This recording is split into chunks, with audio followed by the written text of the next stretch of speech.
106 KMEL. How have you been? Great. I know you just dropped your new album. Yes, Strong as Glass is out now, so I started touring and happy to be in the Bay. So tell me about this new album. What makes it different from all your previous albums? Isn't it your fifth album? It's, well, kind of, because we put out the EP of Closer, and then it came out officially as Even Closer. Yeah. But it's really, I'd say, technically my fourth. Okay. Like, for real, album. And I'm just really excited. I feel like each time I put out a record, I want to feel like I'm growing and I'm trying something new. And this time I got to work with some different producers that were actually friends of mine, and we had just never been in the studio together. Oh, wow. Who were you working with? Keith Harris from the Black Eyed Peas, and has worked with Estelle. And we were trying to get in the studio for a while, and I feel like we got to do some stuff that has a good kind of live combination that's still, you know, hard-hitting, and got to work with some different songwriters and just try and expand vocally and subject-wise. I heard that you worked with Eric Benet as well. Yes. How did that happen? It was great. I had been a fan of Eric Benet, like, since high school, a fan. You know what I mean? And just loved the ballads, you know, that he do especially. And we also would run into each other at different events, and we'd be like, we should do something. But you know how that is. You're always like, we should do something. I'm a fan, you're a fan. But then it just, sometimes it never happens. Right. And finally, we just sat down. You know, he was talking about working with different artists and starting his label. And we got in the studio together and did some writing, and also did a duet called My Love. And it was really good. So tell me about the album. You called it Strong as Glass. Why? Well, it's the title track, and I always end up naming the album after a song that I feel like is making a statement. Okay. And I feel like Strong as Glass speaks to who I feel like as a woman, where I feel really strong and empowered in some moments, and where I feel weak and breakable, you know, in other moments, and kind of how to balance that and not feel taken for granted. So, do you feel like as a woman in R&B that you're constantly being pushed to be overly sexualized or exploited? And do you feel like you're kind of touching on that with your music with this album, or? I feel like R&B, urban music, the music industry, period, entertainment industry, period, exploits women, and I feel like we are over sexualized.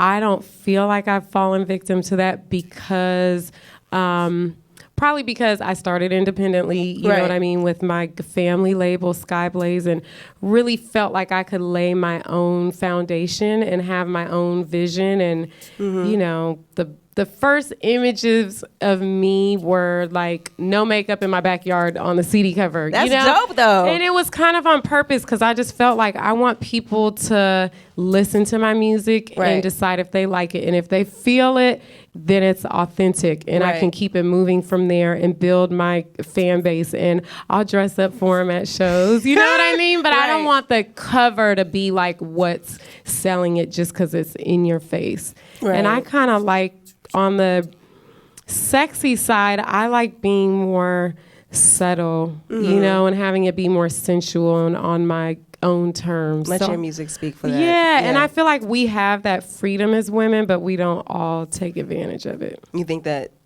that's the easy way out, to just be a little bit more sexy, or?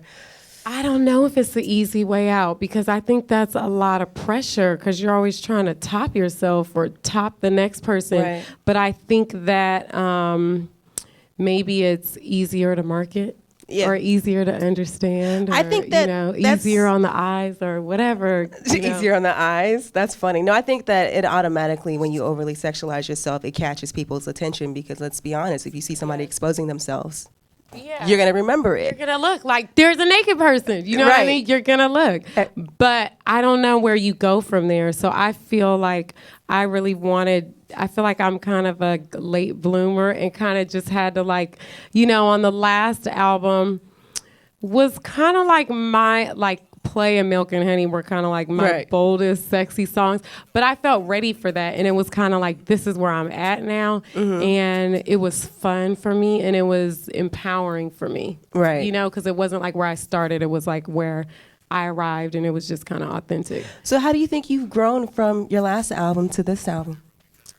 I don't know. I just try and get bolder and more open at the same time. Because I think, you know, as a singer-songwriter, it's like lyrically, you know, and emotionally, you kind of always have to let down your guard in the studio. Right. But it's still easy, you know, just as a person to kind of have a shield up. So I just try and figure out how I can keep being open and even open to different creative ways of working and how to write and how to collaborate with people. And I got to collaborate with Snoop on this. That's what I was going to say with Hey Boy. Yeah. Didn't Estelle help with that record as well? So how did that come together? I met her through, you know, Keith Harris, one of the producers, and I just kind of like got into the vibe of some songs that she was starting, and I was just like, I really feel this, and which was kind of different for me. Right. You know, as an artist, I started out like writing everything and being involved in every single step of the way. But I think now it's like, it's nice to find people that complement your style. Right. You know what I mean? It can bring something else out in you. So it was great working with her as a writer. And then Snoop, I met him a little bit before I recorded Hey Boy. Okay. And I was already a fan, but I was going to say, did he try to get you high? No. He was so respectful. He was on the Snoop Lion tip right there. Oh, okay, you know what I mean? And he was just so humble and so respectful. I was like, you don't even know that in high school, It Ain't No Fun was one of my favorite songs. I was going to say, if we see you on Snoop's TV show, what is it, GGN Network? That's how I met him. Oh, my It was God. on GGN. I'm going to tell you the truth. I was nervous to go on there at first because I saw some of the other GGN ones, you know, and the Weather Girls and the and everyone, you know, gets involved in different ways with paraphernalia. And so I didn't know, you know, like, will I fit in? But he's just a real person, and he just came at me like a real person, and it was cool. And we were like, we got to collaborate. And just a couple months later, he made it happen. And I love what he brought on that album. Well, you know, a lot of people compare you or call you like the modern day Sade. You got huge fans like Prince. When I saw Prince was a fan, I said, oh, God, all hail Goapele. You know what I mean? How does that feel? And do you feel like you've arrived, or is there a lot more you want to do? That's an interesting question. I always feel like there's more I want to do. But I feel really lucky and honored that a lot of the people that I'm fans of respect what I'm doing and, you know, have come out to shows and stuff like that. I mean, it's just really humbling, and I feel like one of the blessings along the way. Because it's rough, you know, in music entertainment. So I feel like that's like one of the perks. You know what I mean? Like, I like listening to your music and I get to know you, you know? Stevie Wonder, like I grew up just like, I mean, my parents were fans. It was like something that we were on the same page with because I loved him too and they loved him. Right. And, you know, he's a friend and supports my music, and hopefully we're going to do something together. And that's just like, that's like a little piece of a dream. I was going to say, like, you and Stevie Wonder on the track would be incredible. I'm hoping it'll happen. How do you go on tour? How does it affect you? I know you have a 7-year-old, right? Do you bring her on tour with you, or is that kind of hard juggling the mom duties? And yeah, and she has her own schedule too, you know, now that she's getting grown. So it's kind of hard. I don't want to interrupt that. So, you know, thank God, you know, her father is so solid. He's a rock, and we just gotta roll with it like a family and just take it as it comes. And you know, I'm happy to get out there and perform, and I'm happy when I get some downtime. Have you ever thought about doing a family reality show? God, no. I was gonna say I've thought about it. I've thought about it because I'm like, I wouldn't want us to, see us in this moment on TV. That's what I think. I think, no. She's like, no. I think too much even business. the beautiful moments, I just feel like I couldn't handle being like having no privacy. Exposed, Yeah. You wouldn't want people all up in your business and be like, I saw when you cried and it made me cry. Oh, God. I'd rather just be out and about and interact with people, not have them see reality on TV. I like to get into other acting stuff. Yeah, I know. For real. I saw you in Sparkle. Yeah. And I was like, okay, so Goapele's acting now. Yeah. So are you trying to do more films or? Definitely. I want to. You want to? Are you out there in LA doing castings? Do you have a management? What's up with that? Yeah. And I know I'm definitely in LA more. And so I've been able to, interact with more people in film and know Ava DuVernay, who's just an amazing director, and got to do a short film fashion thing with her for Miu Miu called The Door that Gabrielle Union was in, and different folks, and I've been doing some auditions, so hopefully you'll see me out there on something. No, I could totally see you on the big screen. I'm just like, come on, we got to get Goapele in a movie. Yeah. Now we got to switch to something that is actually kind of a hot topic right now just because it's all over the news. Ferguson, what's going on in Ferguson County? And the indictment, they're trying to say that he's probably not going to be indicted. What do you think about that?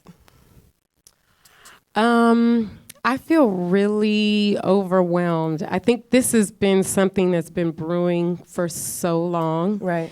And kind of when I was at the end of my album, it was, mostly love songs. And I was thinking, I need to sing something that talks about what is going on in our communities as far as police brutality, as far as just how many people are dying, how many young people are dying, and how it feels like people's lives just aren't being valued. There's just some kind of desensitizing that's happening that's, So I felt really overwhelmed with that. And the statistics are crazy in Chicago and Oakland and the FBI said that Oakland was like the #1 crime-ridden city in California. I don't believe that though. I know. I saw it and I was like, I think sometimes statistics can get flipped to look a certain way. So you have to be careful because I also feel like Oakland is one of those places where people are going to rise up, you know, and there was like the 99% movement and, around Oscar Grant, like people, it is one of the few places where I feel like people organize, and it has a history of that since, Black Panthers and before. So it has issues, it has issues, but I feel like it also has that empowering side of where it has strong roots in social activism and where people feel like they can fight for something. And I think as horrible as the situation is in Ferguson, it's also empowering to see how many people are coming together and organizing. Right, from all around the country. Non-violently. Yeah. You know what I mean? Like, they're just waiting to just arrest more people. But I feel like people are being so... it's so much unity around it. Right. And even Cornel West is going out there and Talib Kweli and, all kinds of people from all over the country. So I feel like the more that people expose what's happening that's not right, and the more people come together to organize to say, we've witnessed this, we're not down for it, we're not going to stand for it, and we demand to see something different. I mean, that part of it is empowering. Right. So it's a scary, horrible situation, but it's also, I think, empowering to know, like, people care. So things will change eventually. I know. I think it's something that's definitely ongoing and is going to continue to be a problem until we kind of somehow force a change. But as a mom and raising a child and seeing what's going on across our country with our kids, like, how do you explain that to your child and prepare her for the future, especially with what women in the industry and even children of women in the industry have to deal with? Like, how do you prepare them for that? I don't even know. I'm still figuring it out. I'm trying to figure out how to raise an empowered girl. Right. Who, so that she can feel like she can do whatever she wants in the world, and how to not put my issues on her. Right. And how to listen to what she's saying, because she has brand new eyes, so she's looking at things differently, and she's asking like, why is this like this? But it's like, I don't know. I mean, she's learning about the world really quick, so I'm just trying to figure it out. Girl, I had to ask, because I'm like, I got 6-year-olds and 7-year-olds who are like, and I'm like, I don't know what to say right now. Yeah, and you don't want to make them just feel scared. Yeah. Because it's like, they should feel like they can do anything. And if something's wrong, it should be a surprise. Right. It should be a surprise. But you don't want to give them too much information at the same time. Yeah, and have a sense of history without feeling just like scared and depressed all the time, Yeah, no, I completely understand. Well.